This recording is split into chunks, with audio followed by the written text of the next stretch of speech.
Hello everyone, রাতে dinner করেছিলাম biryani, Holi special.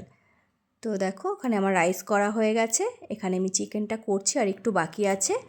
আর তার সঙ্গে আমি বেরেস্তাটাও আগে ভেজে নিয়েছি, আলুটাও রেডি করে নিয়েছি। তো এখন আমি দেখো মোটামুটি সাজিয়ে নেব। তো দেখো এই যে আমার সাজানো কমপ্লিট হয়ে গেছে। আর এইভাবে লঙ্কাগুলো দিলে না একটা কাঁচা লঙ্কার একটা ফ্লেভার আসে, আর কাঁচা লঙ্কাটা কামড়ে খেতেও বেশ ভালো লাগে।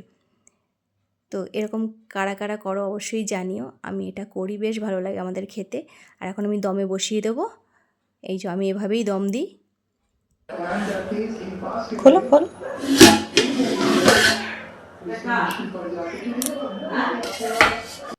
তো দম দেওয়া কমপ্লিট।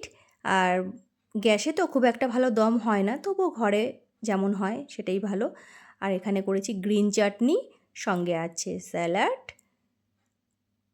খেতে কিন্তু দারুণ হয়েছিল। এখন আমাদের খুব খিদে পেয়ে গেছে, আমরা এখন বসে পড়েছি খেতে।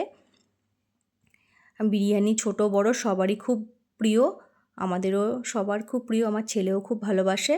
আর দেখো রান্না করতে করতে পুরো ক্লান্ত হয়ে গেছি, খুব খিদে পেয়ে গেছে, যার জন্য তাড়াতাড়ি করে বসে পড়লাম খেতে। আমি বিরিয়ানিতে কোনো রকম কালার ইউজ করি না। তো টাটা।